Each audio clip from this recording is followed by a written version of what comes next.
Ladies and gentlemen, welcome to the content patch for the 21st of September 2014. My name is TotalBiscuit with today's gaming news and comments.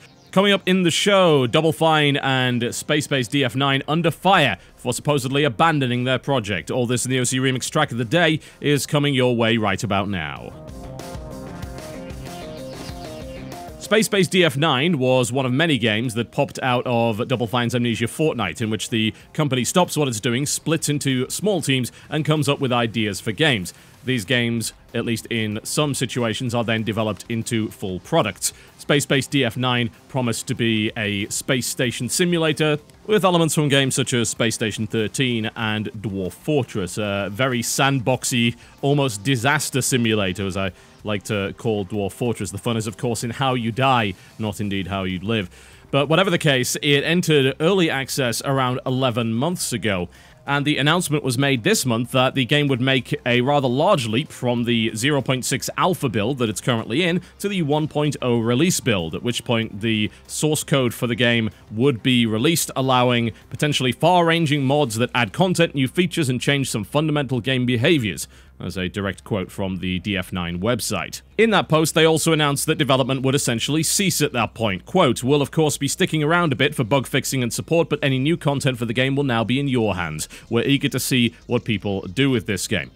This resulted in a large backlash, which was followed up by yet another statement from the Spacebase developer, which reads like this: "When we started Spacebase a year and a half ago, we knew its continued development past Alpha 1 would be contingent on things partly or wholly outside of our control. Spacebase had a strong launch in October of last year, and while sales remained steady for a while afterwards, earlier this year it became clear we would have to work towards wrapping up development. As project lead, I can honestly tell you we've done everything we could to keep making the game the best it can. We pulled out all the stops we could for Alpha 6. We were careful not to make promises about anything on the old dev plan page, even as we hoped we'd someday get to implement all of it or more. Again, this came down to time and resources, factors beyond my control." So to break down what they're saying there, they claim that they have run out of time and money.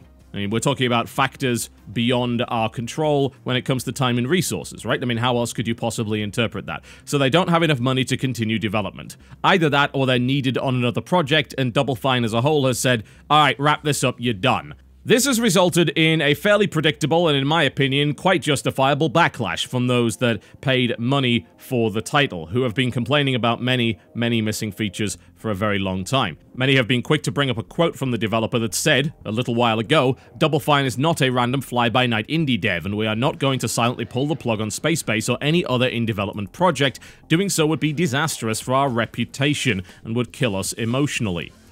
Now, many are claiming that he's gone back on his word here, and frankly, I would agree with those people.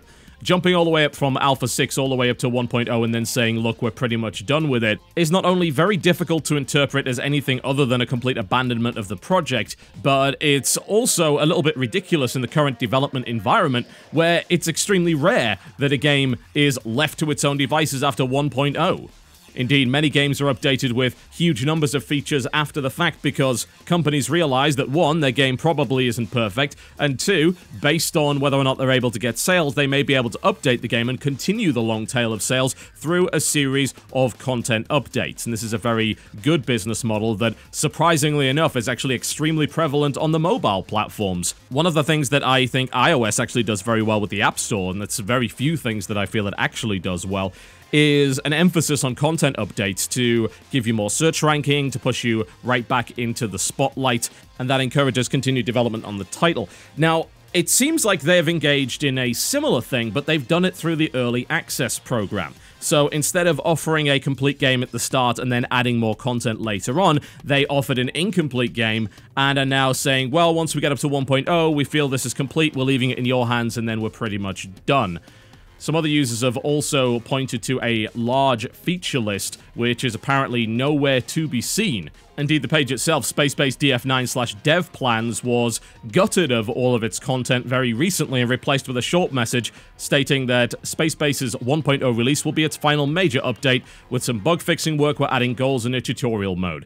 The old page, which was archived, of course, because you can't delete anything on the internet, please don't pretend that you can, had a huge list of features, which was accompanied, of course, by a caveat saying nothing on this list is carved in stone and we can't promise a date for when it might go into the game.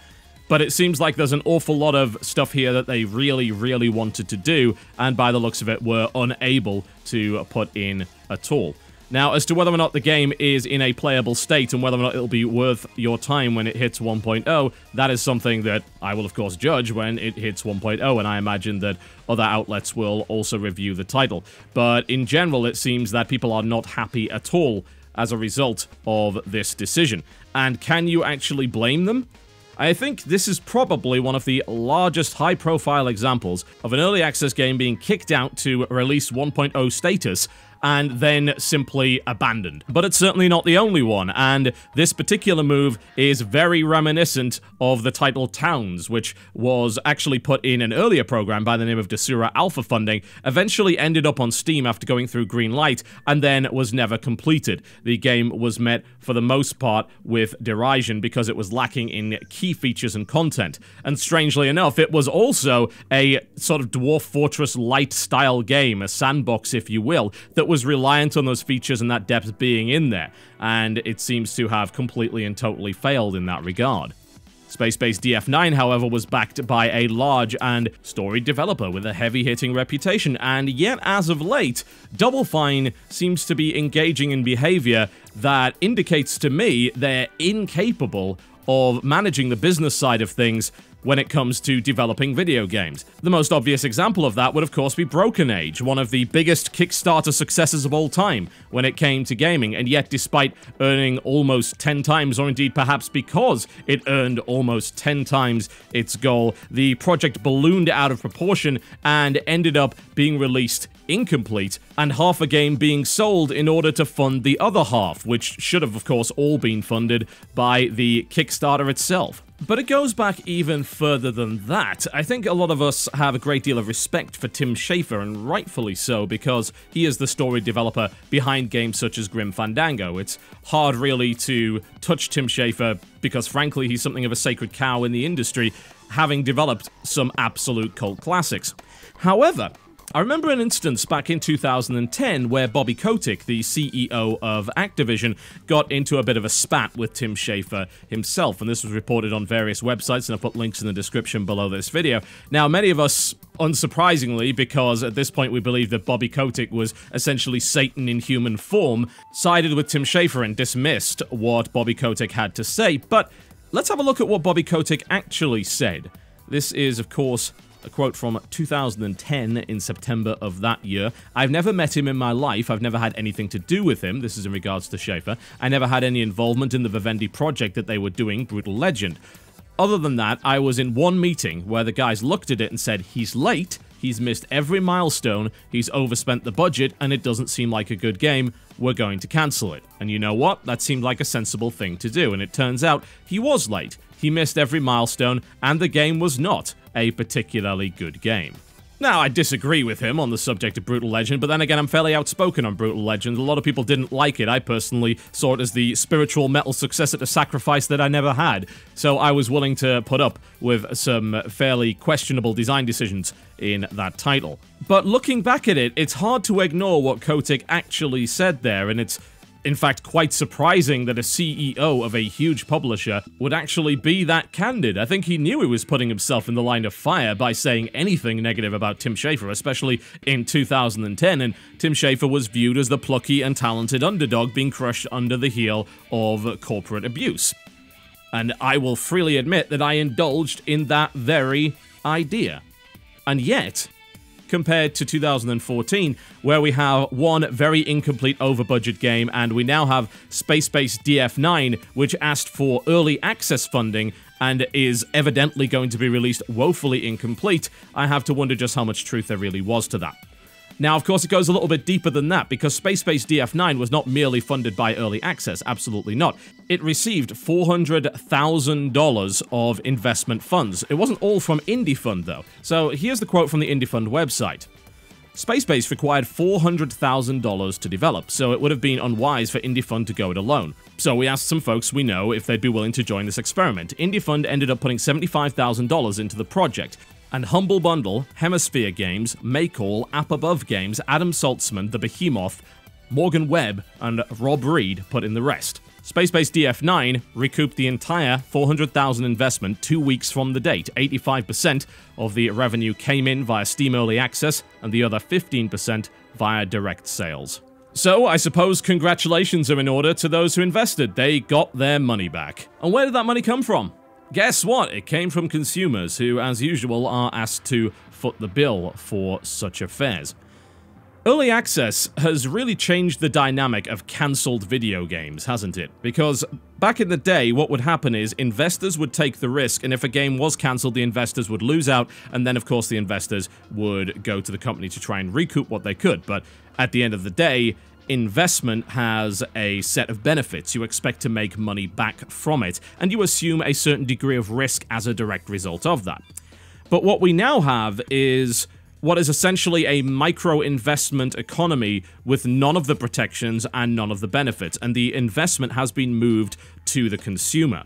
Now, in some situations, this results in games coming out that seem to be very, very good. Things like FTL, almost universal acclaim. Wasteland 2 just came out, getting a lot of good reviews across the board. That relied, of course, on crowdfunding. Elite Dangerous coming along nicely in beta. Spin Tires, Xenonauts, Magicite, Lifeless Planet. All sorts of games that were helped along or indeed completely funded by Kickstarter itself.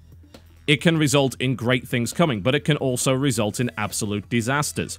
The effort to revive the tactical shooter genre that seemed to be left behind by Rainbow Six took the form of Take Down Red Saber, a project which I backed, which ended up being a goddamn disaster. The effort to revive the Starlancer style of action-orientated space sims resulted in Starlight Inception, which also ended up being a complete and total mess. And I suppose it's entirely possible to argue that early access is a significantly better model, because instead of just throwing money into the void and hoping that a product will come along, which sometimes it doesn't at all, you are getting something. You are getting something for your money. You are getting a build of some description. And yet we see more often than not that when you trust an early access product, you end up getting burned. And Steam is happy to promote early access products. If I go onto Steam right now, what do I see as the first scrolling banner? Life is Feudal. Early access now available. Make no mistake, Steam makes a great deal of money from early access and is, outside of two very, very small outliers that I can think of, either the dinosaur survival game Stomping Land, which was pulled after months and months of silence from the developers, or indeed the War Z, which promised things which were clearly not in the game, but was reintroduced about a week later on the Steam service as Infestation Survivor Stories. Games like Towns are, of course, still available on Steam to this very day, despite being universally decried. I've said it many times before that I believe the early access program should be more heavily policed, and there should be more stringent requirements when it comes to giving out information, but really, would that have actually helped? From what we could tell with Spacebase DF-9, it seemed that things were rolling along quite nicely. The alpha releases were coming out, albeit a little bit slowly, features were slowly being added into the game, and then suddenly, bam, we're going to pull the plug based on time and budget constraints. And does that not seem like an absolutely absurd business model? The game seemed to be relying on alpha funding in order to continue development, and yet, why on earth, I have to ask, unless you are a die-hard fan of this particular genre, would you want to buy into a sandbox simulation and kind of management game like Spacebase DF-9 when it was woefully feature incomplete? I mean, I've said the same thing of full games like Train Fever. I've said, yeah, this seems like a good start, but I feel you should kind of hold off and see if there's any future development on it, and then maybe it might actually be worth having. But Train Fever didn't ask for early access funding. It simply came out, and we were able to judge it on that basis. It seems to me like the developers of Spacebase DF-9 have been stringing along their alpha backers, and now they are, quite literally, with the release of the source code, being left to hold the baby. Well, they're out the door. They're onto the next project, whatever that might actually be, and the investors have apparently recouped their money. One would assume, I don't know how the relationship actually works, because there doesn't appear to be any public information on that. I would love to know. That they also made a little bit of money on the side as well. I mean, why would you invest in something if all you're going to get is a straight-up return? You would want to make a profit on that. And who loses? The consumer, of course. Early access is, at its core, a consumer-unfriendly model. It is exploitative. There is a degree of caveat emptor involved. If you are buying into early access, then frankly, you're not buying a full game. You know you're not buying a full game. But here's the thing. I think there is, or at least there was, an assumption that the game would eventually come out feature complete. That's the difference between investing in a Kickstarter and investing in early access. Now, of course, both platforms offer a promise that this product will be completed, but I think there are people who are far more wary of Kickstarter, probably due to the high-profile failures and the fact that you're giving money to something which does not exist yet, as opposed to early access, where you're giving money for something that currently does exist, and there is a reasonable expectation that it will eventually be completed within a reasonable time frame, which hopefully would be given out by the people developing the game in the first place. And I've been in favor of full transparency when it comes to early access development, frequent landmarks, and as much information as you can possibly give to the consumer about the current state of the game. Now, Spacebase DF-9 doesn't give you that. The early access description of the game is poor and doesn't appear to have been updated whatsoever. It simply gives the usual disclaimer, this is in alpha, it's not finished. Yes, well, apparently by the sounds of it, it never will be. Now, while I might love Double Fine on a creative level, I certainly don't love them on a business level. For supposedly such a consumer-friendly company, they have screwed over their consumers on more than one occasion after asking them for money based purely on faith. You can say whatever you like about the traditional games development process and the idea of releasing a full game. But frankly, I find that to be far more of an honest transaction. The game comes out and it's either good or it's not. You can read the reviews, you can look at the critique, and you can figure that out for yourself. And you can base it on the release version, because that's the version that a lot of people are going to be buying on launch day. I don't think you can ever do that with an early access game. And more to the point, so many people love to deflect the idea that early access games should be put under the same amount, if not more, criticism than full release titles. When you get a full release title, it's pretty much a case of you get what you get. You get a reasonably complete product, at least you would hope so. With early access, it's so difficult to define because when you buy the game may completely change your experience of it, because that game is constantly evolving and being shaped into perhaps something completely different, and then, of course, may be completely abandoned, we just don't know. There is the reasonable expectation in both instances of a complete product, but with a regular game, I expect a complete product on day one. With the early access program, it's hard to know when exactly I'm supposed to expect a complete product, and more to the point, which critique am I supposed to listen to? You know, was all this fixed in the previous patch? Is this person just disillusioned with the project? There's so few resources to actually make a good purchase decision based on the early access program that, frankly, I believe that people should not be engaging in it. And yet they still do. Life is Feudal is currently ranked second on the Steam charts. I'm not going to engage in the fallacy of blaming the consumer for Spacebase DF-9's failure, however. This is clearly and fully on the developers themselves. They were trusted to deliver a complete product, and they have failed to do so. That is on them. I will certainly blame the consumer perhaps for being naive, but is it naive to trust Double Fine to finish a game? There are still plenty of examples of Double Fine games that were finished, but as of late, I find it difficult to trust that particular developer to actually complete the games that they seem to be putting together. And here's something I would say, if I was Steam in that position, and I looked at what Spacebase DF-9 had done, I would be disallowing Double Fine from using that early access system anymore, just as if I were Kickstarter, would be banning that particular organization if they failed to deliver previously. Steam doesn't seem to be too willing to do that, and indeed, Gang Beasts sits on Steam right now, another early access project from Double Fine, which, by the sounds of it, is a hell of a lot of fun. But based on what they've been doing lately, I'm going to be waiting till release, assuming it has a release.